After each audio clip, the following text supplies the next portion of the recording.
You are dead to me, 'cause what you said to me cut so deep, and now you're dead to me. Dead to me, you were a friend to... Salut les Indés, j'ai lu Jan Towarz, Journal d'un écumeur, écrit par le célèbre capitaine Éric Leparc. Alors moi, bien sûr, amoureux de la mer, des bateaux, des pirates, mais aussi des vaisseaux spatiaux, de la SF et de l'espace intersidéral, je me suis régalé à suivre cette bande de forbans, sans foi ni loi, qui, menée par un capitaine aussi soudard que ses hommes, mais parfois malmené par de dérangeantes crises de conscience, écume les frontières de l'infini à bord d'un vaisseau spatial armé jusqu'aux canines, nommé l'Ankou. On y reviendra. Au péril de leur vie, oui, enfin bon, surtout au péril des malheureux qu'ils croisent dans un futur où l'humain s'aperçoit que finalement l'avenir c'était plus beau qu'hier, nos flibustiers réalisent que malgré leurs nombreux méfaits, ils sont loin de figurer aux premières places du hit parade des mauvaises personnes, des mauvaises gens. On va dire plutôt des enfoirés, quoi. Autrement dit, oui, il a bien pire qu'eux. Et Éric Leparc, l'auteur, joue magnifiquement de sa plume, tic tic tic, pour nous le faire comprendre. Comme je l'ai dit tout à l'heure, le vaisseau de nos joyeux écumeurs, une splendide poubelle spatiale, avec, vous savez, avec un crâne peint à la proue et sur les deux bordées, se nomme l'Ankou, A-N-K-O-U. Son capitaine, lui-même, le qualifie d'épave rapiécée et rafistolée qui lui sert de rafio. Il prend l'eau de partout en mer. Cela dit, il ne va pas en mer, il est dans l'espace, donc c'est pas trop problème. Tiens, on va plutôt parler de l'Ankou, le nom, l'Ankou, d'où ça vient. Eh bien, l'Ankou est une figure majeure de la mythologie bretonne. Oui, il est le serviteur de la mort, dont le rôle est de collecter les âmes des défunts. Alors, c'est un vieil homme très grand et très mince, ou parfois un squelette recouvert d'un linceul, tenant dans sa main une faux montée à l'envers pour trancher les âmes. Donc l'Ankou, pour faire simple, est l'ouvrier de la mort. Oberur Armarv, en breton. Oui, je sais, c'est glauque. Alors, le dernier mort de l'année, dans chaque paroisse, devient l'Ankou de cette paroisse pour l'année suivante. Eh ben oui. Bien, on en revient à l'histoire. On aurait pu s'attendre à un remake version galactique de Pirates des Caraïbes. Oui, mais non. Non, parce que l'action ne se situe pas sur un astéroïde baptisé le nouveau Port-Royal.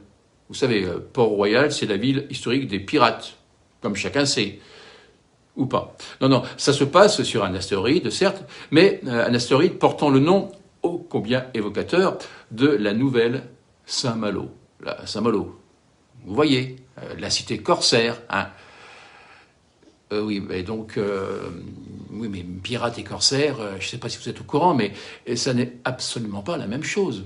Vous le saviez, non? Bon, alors j'explique pour ceux qui ne savent pas.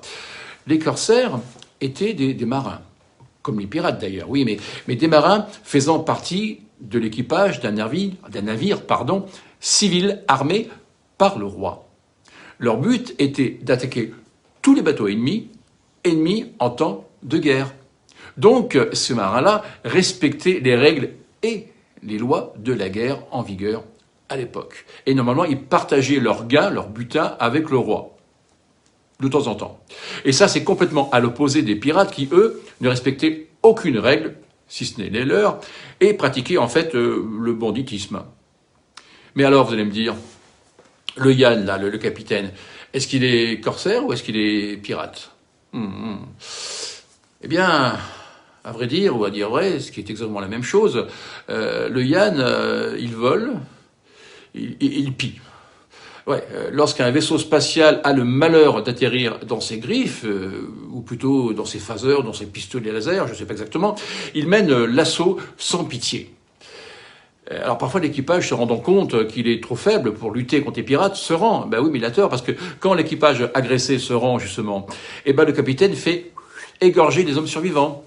Puis il récupère les femmes, ben, au cas où, hein, ça peut toujours servir, et en rôle de force les enfants pour en faire de futurs pirates.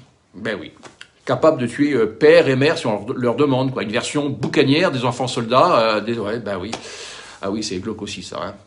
Bon, alors si on rajoute le fait que ce capitaine-là s'associe au plus dictatorial des régimes, du moment que ça peut lui rapporter gros, voire un petit peu, je dirais que c'est plutôt un pirate de la pire espèce. Bah oui.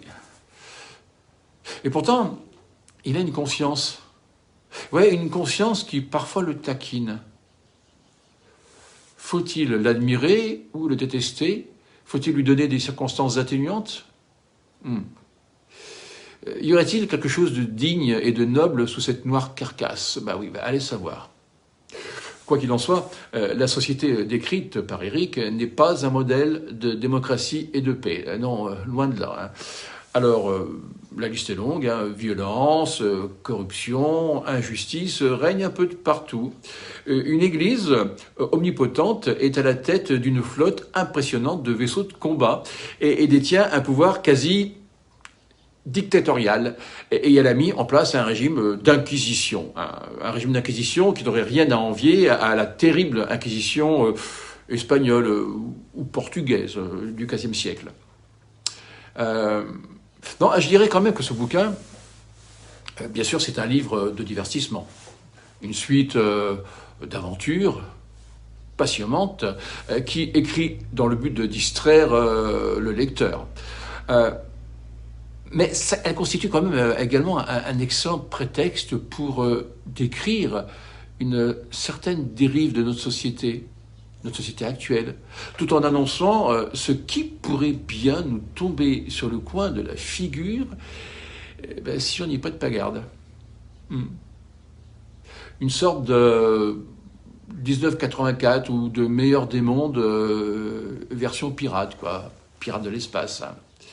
Bon, alors juste un petit mot sur le style, et surtout sur le vocabulaire, notamment et principalement celui du capitaine, du narrateur, quoi, hein, Jan Tovac. Il semble que la langue du futur n'ait guère évolué.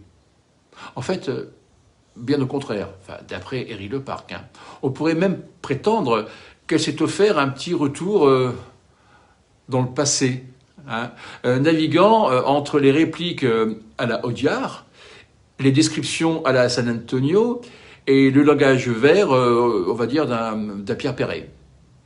Alors, on ne sait si l'auteur a tenu à mettre cet argot dans la bouche de son héros, dans le but, je sais pas moi, de le rendre plus drôle ou plus sympa, ce qui est quand même nécessaire, hein, pour le trouver sympathique, ou bien dans celui de lui donner une allure de petit voyou de banlieue, hein, de loulou, de quartier ou de truand. À moins que ce ne soit pour rendre hommage à un langage fleuri, celui de San Antonio, de Pierre Perret et de Audiard, hein, qui tend, hélas, à disparaître de plus en plus pour faire place à un langage, allez, je vais être gentil, on va dire bien moins riche et moins coloré. Enfin bon, ça c'est que mon avis, hein. Bon, allez, bref, pour en savoir plus, vous n'avez qu'à prendre la mer, ou plutôt la route des étoiles, à bord de l'Ankou, le vaisseau des morts. Bon, moi je dis ça, je dis rien, mais je te dis quand même à le dire. À plus les Indés, à ciao.